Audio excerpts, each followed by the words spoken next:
Welcome to Cricut. Our cutting machines have been designed to cut the largest variety of materials of any machine on the market. To get the most of your machine, you need to understand the differences between the cutting mats.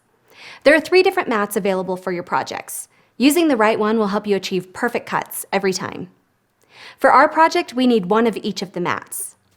Mats have been optimized for different material weights, so they hold the materials firmly in place and also allow for easy removal of cut materials. The strong grip mat is best for thicker materials or fabrics backed with an iron-on adhesive.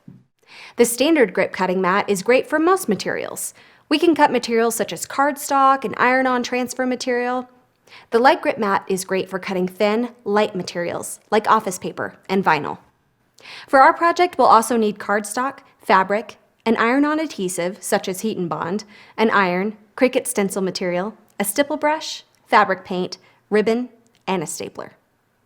To begin our project, open Cricut Design Space, make sure you're logged in, then click on Create New Project. Today we'll be making this cute pennant banner. Let's go to the Cricut library and search for Pennant. There are a plethora of pennants available. I really like this one that has the banner in the center. Let's add it to the design screen. We're going to change this pennant up a little by using some of the techniques we've learned in other tutorials.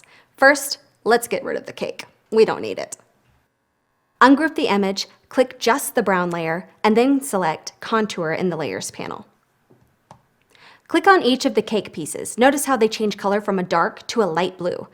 Once we're done, just click on a blank area of the design screen. We'll want this pennant to fold over our ribbon. So let's move the brown piece and work with just the pink base. We're going to duplicate the base and then, using the Edit panel, mirror the image by flipping it vertically. See how it's now facing the opposite direction? We can place the 2 halves together so the edges are touching. Select both images and then in the Layers panel, click Weld. When we weld, the welded piece always becomes the top layer of our design. We can use the Arrange feature to send the base back to the bottom. All right, I'm going to center the brown piece on top of the pink piece by clicking on a line and selecting Center. Now everything is lined up. When folded, these 2 images will make a great looking pennant. We'll want to move and size these pieces together, so let's group them again and size them to 11.5 inches in height. When folded down the center, this will make our pennants just over 5.5 inches tall. Our pennant is going to have 4 pieces and spell out the word love. So let's duplicate the image 3 times. 1, 2, 3, and 4. For a fun twist to our word, let's use a heart for the O in love. We can use the heart from Insert Shapes, or we can find something a little more stylized in the image library. Let's see what's available. I like to get my images in place prior to choosing a font so I can make sure the image style and font style look good together. Let's search for heart and filter for single layers.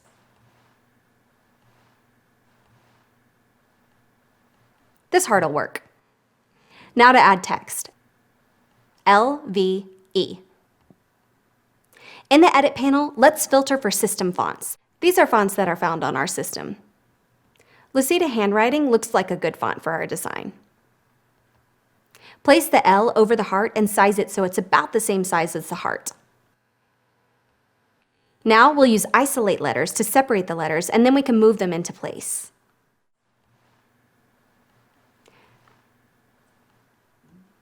We're going to make a stencil out of our letters, so add a square to the design screen.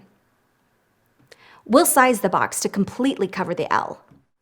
Make the letter the top layer and, using a line, center it on the square.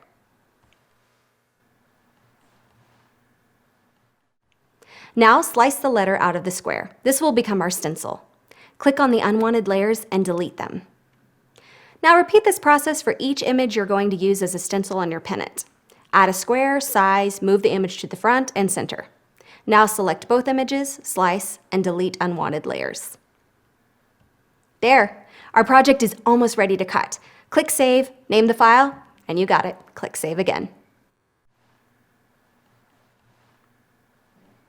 Click Go to preview your cutting mats. Prior to cutting, we'll prep our materials.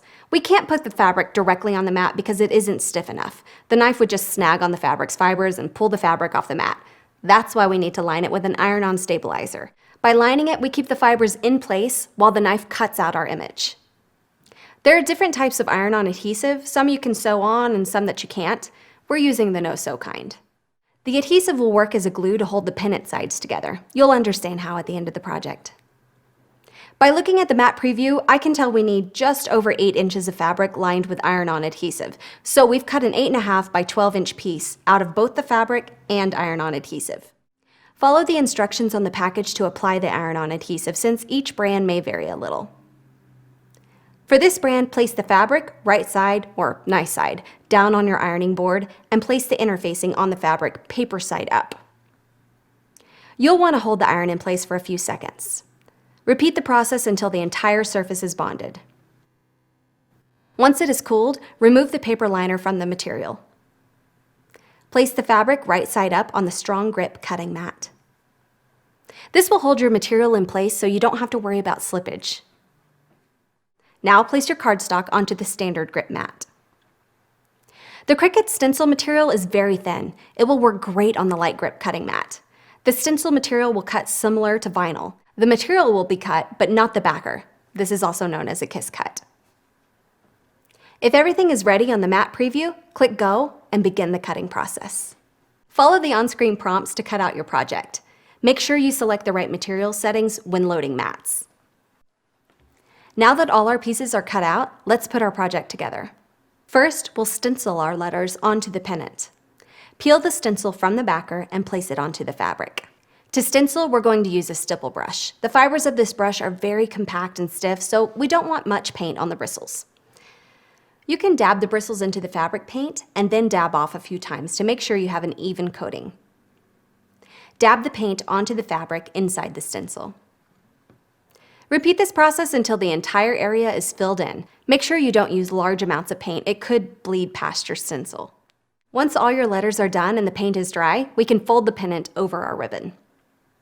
We'll use the iron to bond the two sides of the fabric and the ribbon together. Place your paint side down on your ironing board. Hold the iron in place for about 8 seconds, or as long as indicated on your iron-on adhesive package. Space the pennants equal distance from each other. Now place the cardstock topper over the fabric.